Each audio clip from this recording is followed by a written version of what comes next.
If you're talking about it, I'll be talking about it. Dennis Prager here. Join me this morning at 11, right here on AM 560, The Answer. Good morning, Dan and Amy. And I'll tell you, I know the big story yesterday was Bob Mueller's subpoena of Trump Organization documents. But it seems to me that as this case limps along, even Adam Schiff, even the ranking Democrat on the House Intel Committee, Adam Schiff, Democrat who represents Area 51, even he sounds like he's losing a little faith in Bob Mueller to get where he wants Bob Mueller to go. Adam Schiff talking to Chris Cuomo on CNN yesterday. We've learned a great deal about secret meetings the Trump campaign had with the Russians. We've learned a great deal about the Russians' use of social media.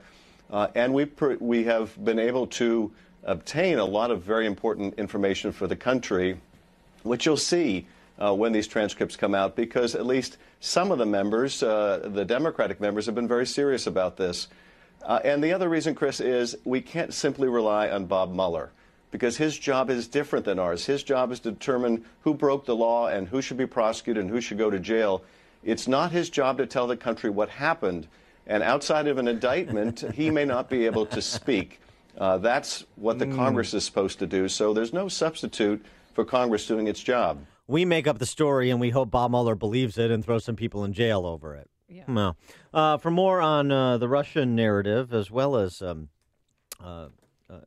taking due notice of Hillary Clinton's latest award, we're pleased to be joined by Roger Kimball, who is the editor of one of my favorite publications, For the Enlightened American, Amy. Oh, okay. The New Criterion. I'm serious. It's must-reading arts and intellectual commentary. It's very good.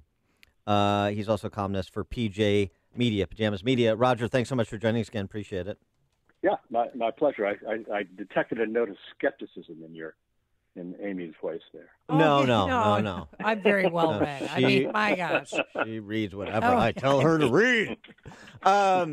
So Roger, where are you? You've written a number of pieces about this at American Greatness, amgreatness.com, and elsewhere. Where do you think the Russian collusion story, to borrow from Adam Schiff, is at present?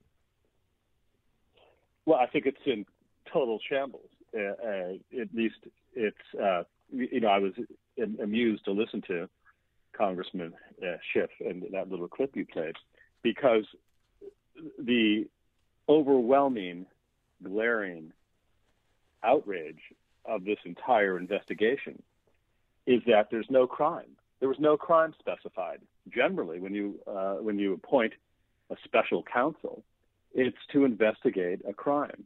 And I've read, as I'm sure you and your listeners have read, the enabling document signed by Rod Rosenstein, giving Mr. Mueller his marching orders. It's very broad, but there's no crime specified. And after nearly a year of dogged exploration on the part of Mr. Mueller and his team of 17 Barracuda prosecutors, what do we have to show for it? I mean, the original sin was supposed to have been collusion between the Trump organization, the campaign organization, and the Russians to influence the election. What do they have to show in that regard? Absolutely nothing. Zero. Zip. Nada. There's nothing there. So that story, in my view, is finished, although, of course, there is the embarrassing story of real collusion, real provable collusion between the Clinton campaign and the Russians through the intermediary of Fusion GPS and the anti-Trump spy Christopher Steele, who assembled a litany of scurrilous, unsourced rumors from people said to be close to the Kremlin about Donald Trump, which he provided for a hefty sum of money paid for by the Clinton campaign and the DNC as opposition research, which was then used as the basis for getting a FISA court to supply a warrant to spy on an American citizen, thereby violating his Fourth Amendment rights. It's really it's difficult to make it up. So I think what we've seen, all the indictments that have come down so far, involve process allegations, the allegation of process crimes that have nothing to do with the Trump campaign or Russian collusion, and everything to do with the kind of desperate attempt to find something, anything that they can pin on the Trump campaign. I suspect that what's going to be coming down the pike is some effort to find an obstruction of justice charge, although that's very difficult to imagine how that would work, because the only three things that I can see that would even come into the neighborhood of that would be the president's firing of Jim Comey, which he has every right to do, his saying to Jim Comey while he was still director of the FBI that he thought Mike Flynn was a good guy, or the third-hand rumor that he was thinking about firing Bob Mueller, which is totally unconfirmed and it's been denied by the president. It's sort of difficult to have an obstruction. Where's the obstruction? Yeah, it's sort of difficult also to have an obstruction of justice charge when there's no underlying crime. Well, exactly. Well, yes. I mean, one could imagine but here, I agree.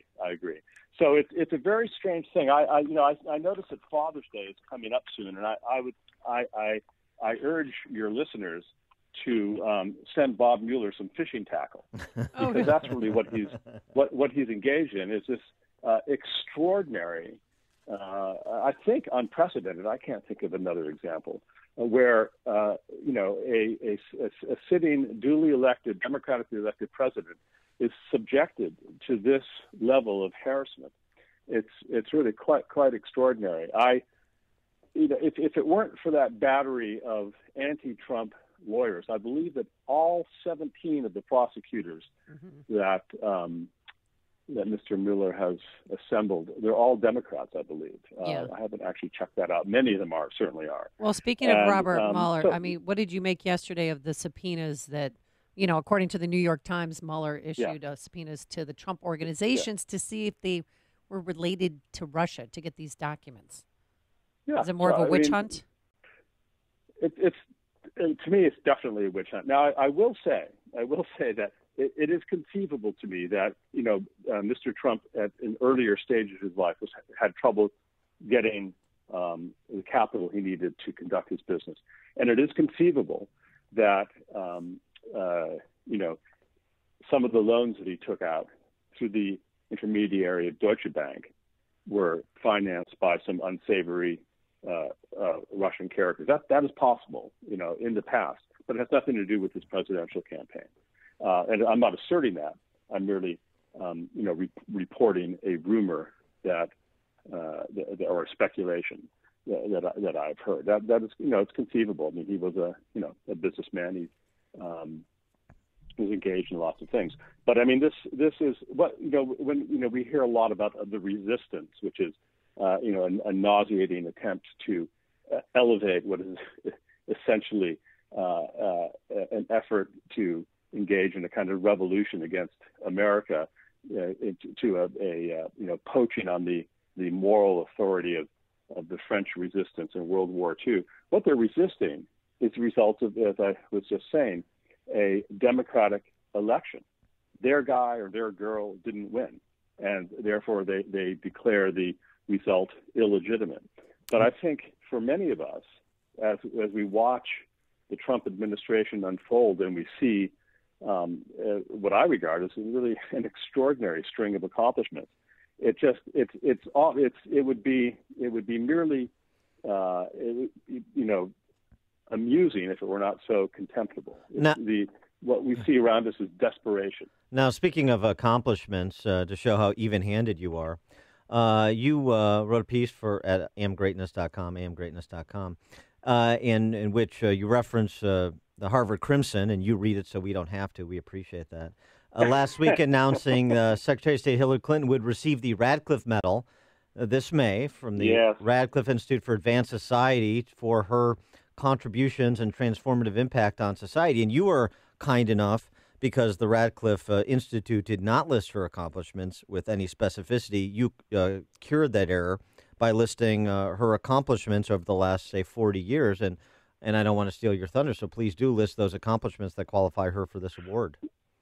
Well, it's yes. I mean, I have to confess that I don't read the Harvard Crimson either, but a solicitous reader sent me this news story, and So this is an award, mostly dedicated to women, although every now and then a male is awarded this prize. But it's supposed to be for people who've made significant contributions to our public life. Previous winners include some Supreme Court justices, Ruth Bader Ginsburg and Sandra Day O'Connor, the tennis player Billie Jean King. I'm not sure what her transformative contribution to society was, nor am I beating Bobby Riggs. Toni Morrison. Bobby Riggs. Yeah, that was right. Real. That match was not rigged. Yeah, right. I watched the movie. It was a great movie. You have to see it. Not a documentary. Okay. It was good. Yeah. Anyway, so anyway, they didn't say what Secretary Clinton's great transformative contributions to society were. They merely asserted that she had made them. So I did not, by any means, produce a complete list. I just picked some items off the top of my head, really.